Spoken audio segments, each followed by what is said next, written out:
Hello there, everyone. I am your host, the Sea Monster, and welcome to part 2 of my essay video series on The Mummy 2017. Back in part 1, we covered the film's story and characters, as well as touch on its thematic core. So now, for this part, let's take a look at the film's attempts at setting up the Dark Universe, as well as its execution on that part, in regards to the film's world building. With all that said, let's get right into it.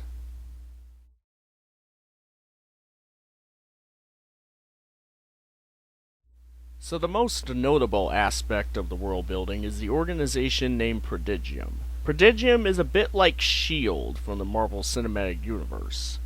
In fact, there is a lot of an apparent attempt at trying to follow the footsteps of the MCU being worn on this movie's sleeves. And that's not even counting the times when the film goes for comedic release, which sometimes is worth a few chuckles and other times is rather disruptive whenever the film tries to be more serious. But I digress. As I mentioned back in part 1 of this series, Prodigium was founded in order to hunt down, contain, study, and destroy, if need be, monsters and other forces of evil. We are explicitly shown evidence that they've been around for quite some time, from jars which contain things like a vampire skull and the arm of a gill man, to exhibits of various skulls, including some of werewolves. After Jenny Halsey reported to Dr. Jekyll about the situation regarding Nick Morton and Aminet, they bring those two in to contain and eventually dissect Aminet, as well as to set a plan into motion to put Set into Morton so that they can destroy the god himself. While I mentioned earlier that Prodigium seems like the Dark Universe's equivalent to S.H.I.E.L.D., a more apt comparison would be comparing Prodigium to the BPRD in the Hellboy franchise, in that it's a secret organization with a goal in mind to protect the world from forces beyond its understanding, that range from the supernatural to the more scientifically unorthodox. And despite such a similarity, it's a really neat and inspired idea to tie various universal monsters together for a shared universe. I'll even say that I personally found it to be a very fun concept, and it was neat for a Universal Monsters fan like myself to see some of those references to other monsters that hint at the potential prospect that some of those monsters may still be at large. However, mechanically speaking, the way Prodigium and its mission statement are formally introduced in this film is pretty clunky. It's as if the film was in the middle of its main storyline, which is the stuff involving the mummy, Princess Aminet, but then it goes into a full-on stop just to say, oh, by the way, would you like to see what we have coming up next? It's like if you watched this video where I discussed The Mummy 2017, and then I stopped dead in my tracks to announce that I have another essay video series to come at some point after this one. Except in my case, I would at the very least save the announcement for another essay video series until the very end of the current series. Even the Mr. Hyde sequence in the film, despite my overall enjoyment of it, does have an effect on the film's plot structure.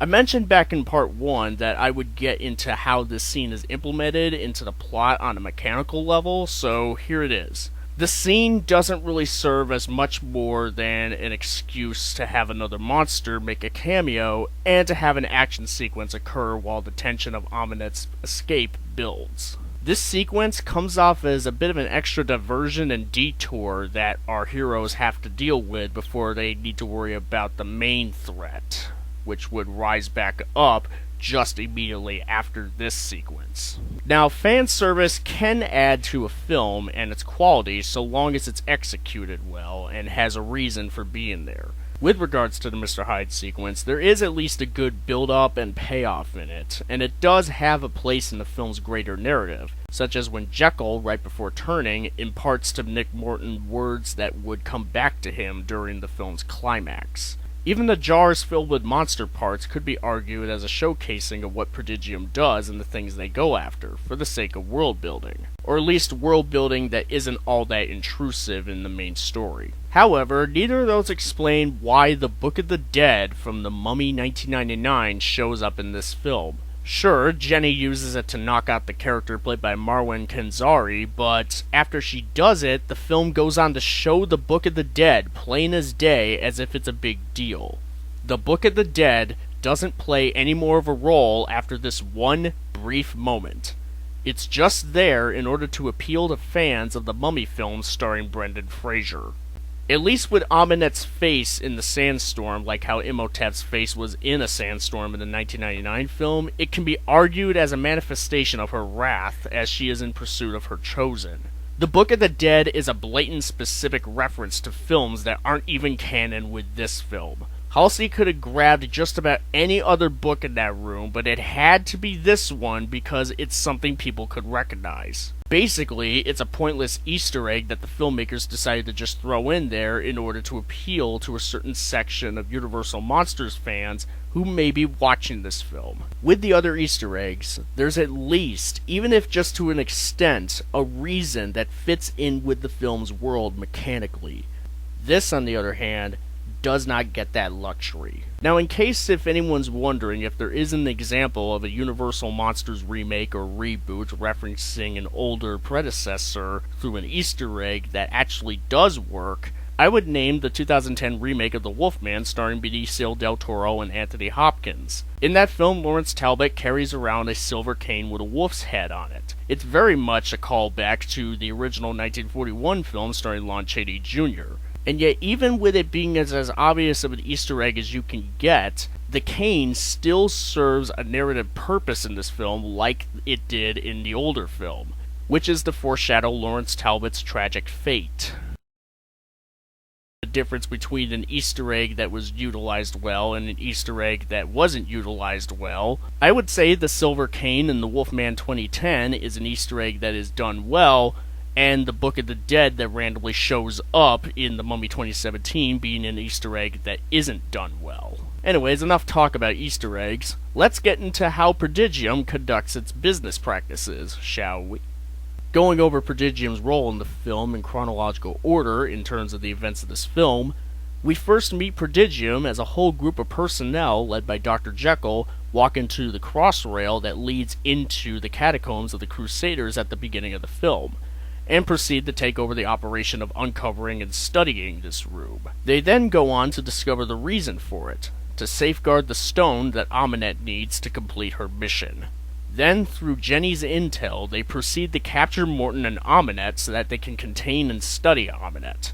They also go on to formulate a plan to use Morton as a vessel for Set and then destroy them both once the ritual is complete, while the god is still in containment. There is, however, some flaws in how they approach their mission in this film. On the one hand, they are able to receive notes and information from Jenny Halsey about Nick Morton and the supernatural force that is cursing him, as well as take the necessary precautions in order to contain Amenette. They had to have received word about the pool of mercury being used to imprison Amenette back in Haram, which is why they inject her with a constant flow of it in order to keep her from breaking loose. Though granted, that constant flow of mercury into Amenette's system didn't stop her from conjuring a spider that would allow her to possess one of Prodigium's members in order to free herself, which would go on to complicate the matter of just how consistent Amenette's power levels really are. Yeah, I probably should have mentioned this back in part 1. But anyways, let's move forward.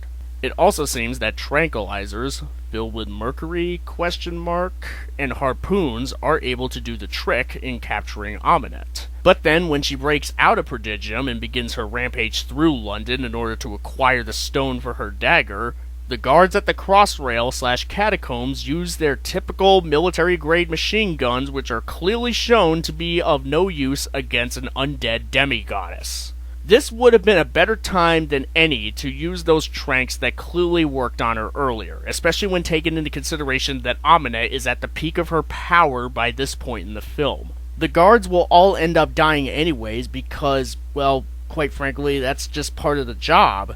So why wouldn't they use their best chances of stopping her, especially when they may very well be the last line of defense against her? A better strategy, just to meet them halfway, would be for some of the guards to have tranks, preferably with mercury, to fire first at her, and some with machine guns to follow up immediately on that while she's weakened by the tranks. Using video game terminology here, fire some tranks into her to stun her, or at least weaken her, and fire regular bullets at her in order to deal some real damage to her. But sure, just fire your machine guns with no mercury or tranks in her. Whatever suits you guys, I guess, even though we were clearly shown the more effective way of stopping her earlier. Also, if Prodigium failed to protect the stone the way we are shown here, then how would it even be possible for them to destroy Set, a super powerful ancient Egyptian deity of evil and death? Especially when we see Morton, when he is in control of the god's powers and influence, is able to defeat Amenet in a seemingly effortless fashion. Like, if a god-laden Morton could defeat Amenet without breaking much of a sweat, and that's just him having full control of the god, then how would Prodigium even have had a chance of stopping him if he had completely lost control? Now sure, the film does establish that Amenet and the forces of Set are things that Prodigium seems to have never dealt with before, as Jekyll states that Amenet is the most ancient being they have ever encountered, but man, they could have put up just a little better of a fight, at least, especially when the fate of the world is at stake. So, overall, the world building, especially in regards to Prodigium, is a bit of a mixed bag. There's some interesting background that the audience could piece together in terms of how Prodigium has been able to be this secret group that has had a rich history of fighting forces of darkness, but in terms of how its personnel holds their own as presented in this particular film, they could have given us a better first impression in regards to their performance. And while I personally may enjoy seeing Jekyll and Hyde, as well as some nods to other monsters, as a fan of the franchise, it is understandable and even a bit easy to see the setup for the potential franchise right through these Easter eggs, especially with how the Prodigium aspects are weaved into the film's greater narrative, which, suffice it to say, the weaving in could have been executed a little better. Now, I'm going to go into something of a nitpick, but I kind of want to talk about it for a bit here. So, The Mummy 2017 establishes Set as the god of death. He is referred to as such more than once throughout the film. However, Set, in real ancient Egyptian mythology, ironic, I know, is not the god of death. He is the god of chaos. Featuring Set as a villainous god is inspired, at least partly, by how the god was the villain in the Osiris myth, where he overthrew and murdered his own brother for the throne of Egypt.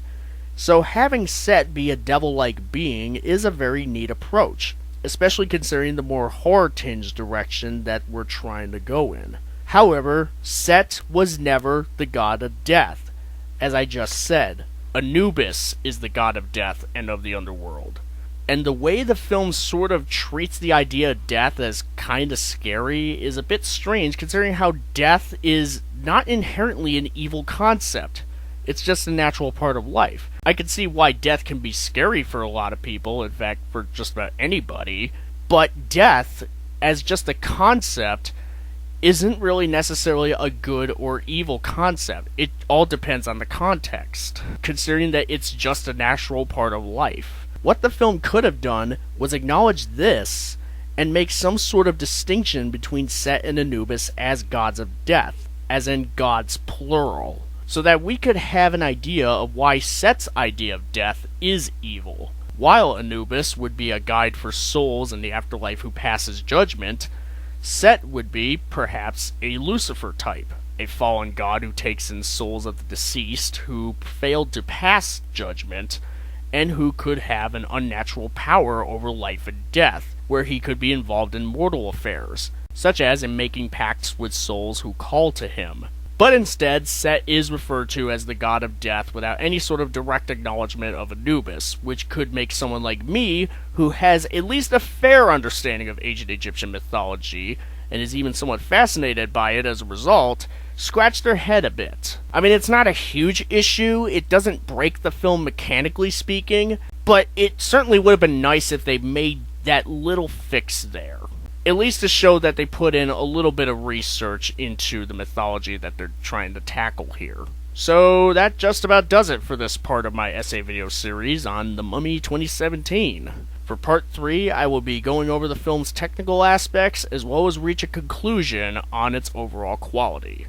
But until then, thank you for watching, and I will see you all later.